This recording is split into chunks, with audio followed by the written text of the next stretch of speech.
Hello everyone, my name is Rebecca. Let's talk about makeup. So it has been a couple of months since I last talked to you all. I think the last video I filmed was my 50 Shades of Brown. I'm actually in a hotel room right now in Las Vegas, and I thought I would pop in here, film a quick video, kind of give you a roundup of the progress that I have made over September and October. I have a few empties, I have a few new things that have entered my collection, and just kind of give you a little bit of an update on where I'm at with everything. As you can see, I cut my hair. This is actually day 3 hair, so I've just clipped it back. So I do have some empties here to share with you. Not as many as you might expect for the span of 2 months. So shortly after my last video, I became very, very sick. I was completely down and out for a solid 2 weeks. And then since then, I have been dealing with kind of some ongoing health concerns that have massively impacted my everyday life and have really cut down on the amount of makeup and skincare products that I have been using in the intervening time. So of the empties I'm going to show you here, a few of them were completed prior to the last video I filmed, and the rest of them were just barely on the edge, so they only required a few uses to complete. So we're going to go through those, and then we'll go through the handful of new things that have entered my collection, and then we'll talk just a little bit about where I am with my panning projects and what my plans are for those for the rest of the year. Now, even though I don't have a ton of empties, the empties I do have are actually pretty exciting. I have been working on this stuff for a while. So the first one I'm going to show you is my Viva Glam 6 lipstick. She is used all the way down to the plastic. Now, there's still some lipstick in the bullet. I totally could dig it out if I wanted to. However, I really struggle to reach for lip products that are not in a bullet or in a wand applicator. If I have to open up a pot and reach for a separate lip brush, I'm probably not going to use it. In addition to that, this is my favorite lipstick of all time. It has since been discontinued, and I did want to keep some of it so that I can see if I can find a passable dupe. I know Temptalia has a couple of dupe suggestions for this particular lipstick, and so I'm going to try out some of those. While this isn't empty, I'm going to hang on to it and use it as reference as I hunt for something that gives me a similar effect on the lips. I really do love this lipstick, and I really do wish that MAC would bring it back. The other very exciting empty that I have is I have my 2 tubes of Purito BB cream that I have been working on since the beginning of the year. So when I started to get close on these and there was just a little bit of product left at the bottom of them, I decanted everything that was left into this little empty cushion compact, and I have been using it from the compact since then. Now, this is the old discontinued version of the Purito BB cream. This is the snail clearing BB cream that hasn't been in production for a while. Technically, I could cut the tops of these open and I could probably scoop out a little bit more product, but these are old enough and I have been working on them long enough that I am ready to say goodbye. I am perfectly satisfied with considering these completely finished, and we are just moving on with our lives. Third exciting update is I finally finished my Honest Beauty, let's see, it's called the Invisible Blurring Loose Powder.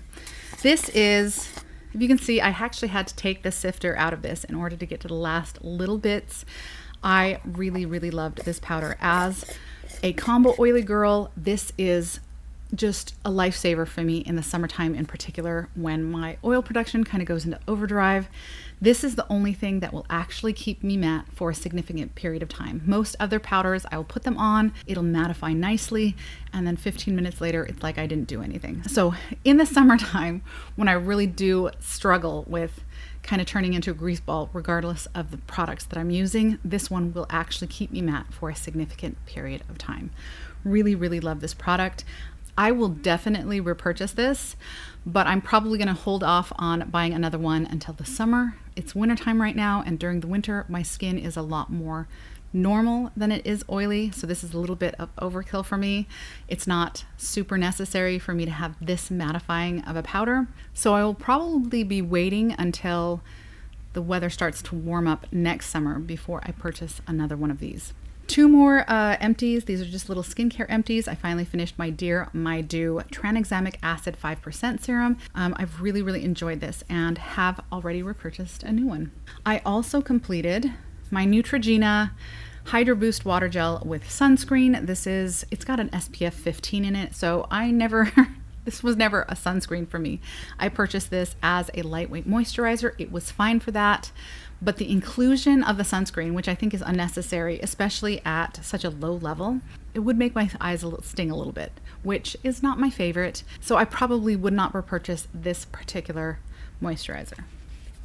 So those are my empties. You're probably actually wondering why I have all these empties, why I brought them to Las Vegas with me. I was thinking that I would take like a flat lay photo of them, or maybe some B-roll of each of the products before I left. I just didn't have the time.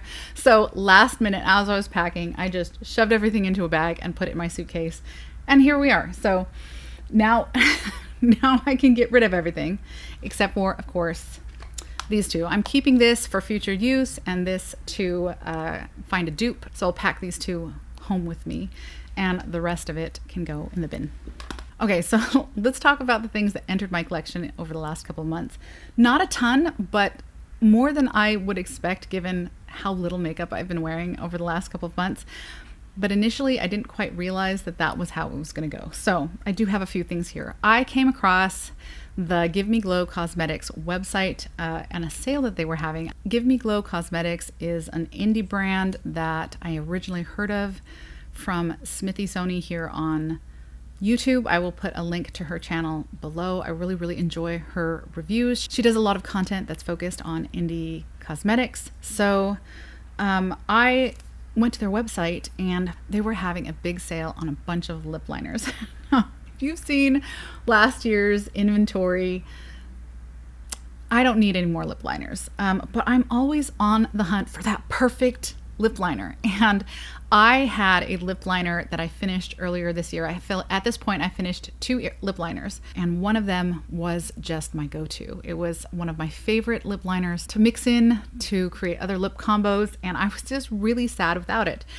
And Give Me Glow was selling a whole bunch of their lip pencils for $1 a piece, and I just couldn't resist. So I picked up 6 lip liners. I have 2 of them here. This is the shade She Wolf, which I think has ended up being my favorite of all of them. But it's this beautiful kind of grayish mauvey color that you know that I love so much. And then I also have That's So 90s, which is a little bit more of a pinky shade. The other shades that I picked up, were Wicked, She's All That, Cinnamon Bun, and Daddy. So I picked up 6 lip liners in all from the sale, and they were each $1 a piece. Generally speaking, I don't like adding things to my cart simply to avoid shipping, and there was nothing else that I was really looking for at the time, so I just paid for shipping. So with these, all 6 of them at $1 a piece plus tax was $7.55. Then the shipping was about $5. So altogether, all in, even paying for shipping, which was almost as expensive as the products themselves, I paid less than $13 for 6 lip liners. Now, did I need 6 lip liners?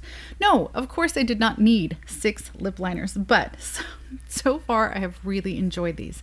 Now, they are not the super kind of firm, waxy formula that is going to give you a really crisp edge. They're much more creamy. They are twist up at the bottom, which generally speaking, if you want that really, really crisp kind of waxier formula from a lip liner, you're going to be looking for a lip liner that you need to sharpen. These are not that, but they are really nice for blending in and just using them alone or using them underneath a lip gloss, which is something that I really like to do. I'm doing that today. I am wearing the She Wolf lip liner underneath my Buxom Brandy lip gloss, and it's just an easy combo. Anyway, so far really enjoying the lip liners from Give Me Glow Cosmetics. I'm not sure if I've talked about this already. I may have already talked about this, in which case I apologize for repeating myself. This is the Natasha Denona Foundation X. So if you recall, a few months ago, there was a bottle of this in my Empties, and it was my last bottle, and this foundation has been discontinued. So I was very, very sad during that Empties video that I was having to say goodbye to what is my favorite full coverage foundation. And apparently my husband watched that video and went on a hunt and was able to locate another bottle of my shade, which is 34R, and he gave it to me as a present. And I cannot tell you how thrilled I am to have this foundation back in my life. I haven't been wearing a ton of foundation, but this is just such a lovely, pretty foundation. There are a lot of full coverage foundations that I just feel like I have to be very careful with what I put under them and exactly how I apply them and not apply too much so it doesn't look cakey. And this is just easy. It has really good coverage, and it just looks pretty on the skin. It just looks nice. It also shears out pretty well if you're not going for full glam and you just want to use this sparingly. Not all foundations will work in that way, but this one does, and I am just so pleased to have this back in my collection. Thank you, honey. I also picked up a couple of brow products.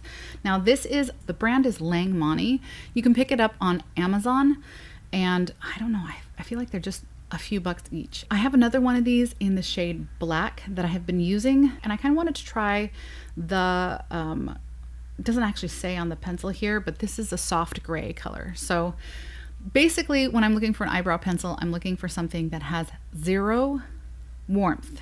My eyebrows are genuinely black, and I feel like when I put anything with any hint of warmth in through my brows, I feel like it just looks strange. So this is a gray color, and I have been enjoying this. It gives me a little bit of a softer effect than the straight black does, and I don't need to be nearly so careful with it to make sure I don't end up with a bolder brow than I want. I also picked up, and I think this was during the Ulta sale that they had, the last one. I also picked up the gray black version of the NYX Lift and Snatch. Let me show it to you. It just gives me a much softer effect than my usual black shade.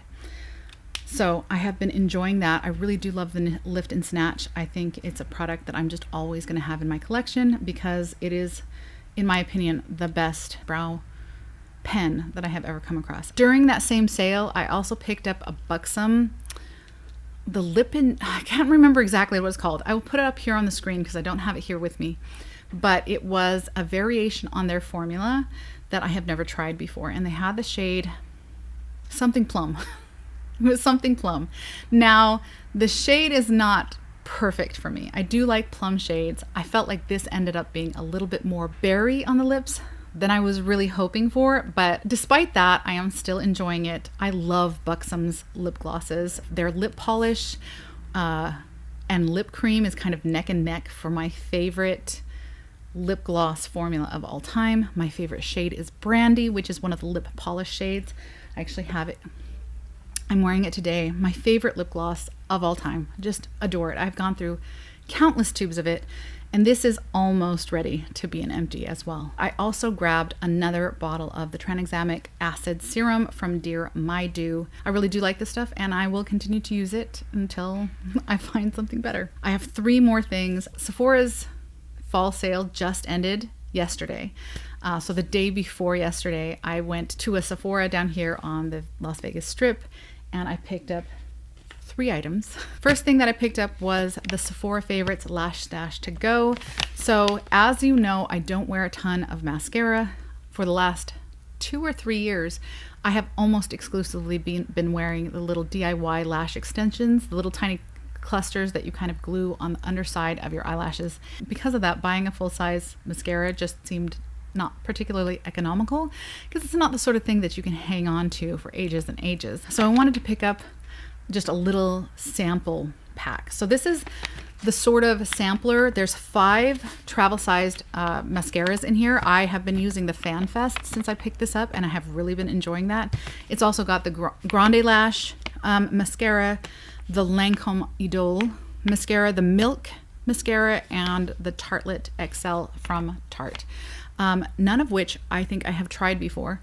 I'm really enjoying the Benefit Fan Fest, but I'm not surprised at that because Benefit makes fantastic lash products, and I have liked all of them that I've tried. Once I am done with this is basically a voucher that I can redeem for a full-size version of any one of these. I love this type of sampler because it allows me to try out several different mascaras and then trade it in for a full size. I think that's a fantastic deal, especially if you're just wanting to try something new or if you're not sure what you're going to like. I also picked up a brush from Sephora. You know my complaints about the quality of the Sephora brushes, but I found myself here in Las Vegas. I am on my husband and I come here every year for a work conference.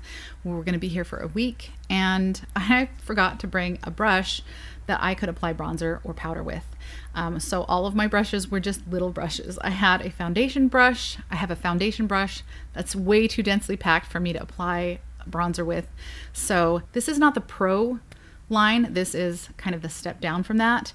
I think it was $16. Maybe it was $19. But because it was during the Sephora sale, I was able to get it for 30% off. Not the cheapest brush that I have ever purchased. And it was a little annoying because I have powder brushes at home. I just forgot to bring one with me. So this was just something that I grabbed to get me through the next week. I may at some point pass this on to one of my daughters. Last thing is probably the thing I'm the most excited about, to be honest. If you remember, several months ago, I had my little travel size of the Kayali Eden Juicy Apple perfume in my Empties, and it is very unusual for me to go through a perfume, even those little travel size of those. I mean, the little tiny ones, yes, I can go through those no problem, but I don't know, I'm not a huge perfume wearer. I do not wear perfume every day. I don't even wear perfume every week. It's just a sort of, if I'm in the mood type of thing. So for me to have gone through an entire one of those travel size, and I think it only took me 2 or 3 months to get through it, that is evidence that I really, really, really enjoyed the perfume. And I really did enjoy this perfume. So I took advantage of the sale because, to be perfectly honest, the tier that I'm at for Sephora, I get 15% off. It's 15% off. It's nothing. It's nothing unless you're making a big purchase. This one was $100. I'm a little shocked that I bought $100 worth of perfume because, again, I'm not a perfume person, but I just love it so much. Now, I do have a beef with Kayali, and that is, this is not super long wearing on me. It is not. So sometimes I'll put this on before I go out in the morning, and then later on, if I have another thing to do at night, I will reapply this because, generally speaking, by the end of the day, it's like it doesn't exist anymore. So I did hear from the Sephora employee that I talked to. She suggested spraying it more on my clothes and my hair than my skin, and that I might get a little bit better longevity that way. And I do find that does help a little bit, but still, this does not project a ton, and it is not super long wearing. So probably not the best value for my money, but I am just so in love with the scent. I love the sweet, fresh crispness of the scent. So I bought it anyway. My husband tried to talk me into getting the $138 bottle because, honestly, ounce for ounce, much better deal to get the $138 bottle. However, I don't know if I can get through that. So I told him, basically, I'm going to go through this bottle, and if I finish it off and I'm not tired of the scent yet or haven't found something else that I'm more interested in, then maybe I will splurge and get the big one. She's so pretty too. Isn't this just a beautiful bottle? It's just so pretty. So those are the things that entered my collection over the last couple of months. So September, October, and I guess these were November. And so technically I could have held these back until my next update, but I figured we'd just throw everything in here. So as far as my projects go, because of just the health stuff that I'm dealing with right now and just the lack of energy that I've had and kind of really struggling to consistently use makeup in the first place, and secondly, to work on any of my projects, I'm not dropping my projects. I do have progress on a lot of my projects. I don't know that I'm going to completely meet my goals in any of the projects I'm currently working on. Now, I have more hope for instance, 50 Shades of Brown, because I still have until April to work on that one, I think. And then there's the Throwback 30. I have until July to work on that. But all of the projects that end at the end of the year, Basically they end next month. I think the things like a lip service and that's expensive, and turn and burn, I probably will just roll into next year. But things like color pan that palette, etc., I'm not going to meet my goals. It's not going to happen at this point, given the amount of time I have remaining to dedicate to those projects and what I feel like is a realistic assessment of what I can do. So basically, we're just going to play it by ear. I will absolutely film some finales for you so that we can kind of just take a look at what I was able to get done, because I did make quite a lot of progress on a lot of those projects, and I want to acknowledge that. But as far as like completely meeting those yearly goals, it's just not happening. It's just not happening. We have to understand our limitations. We have to be realistic with ourselves. And sometimes life gets in the way, and makeup is here to augment our life, to make it more fun, to make it more exciting, to bring joy, not to be a chore. Makeup should never be a chore. So that is my roundup for the last couple of months, and that is my plan for the remainder of the year. Thank you so much for spending this time with me, and I will see you in the next one. Bye.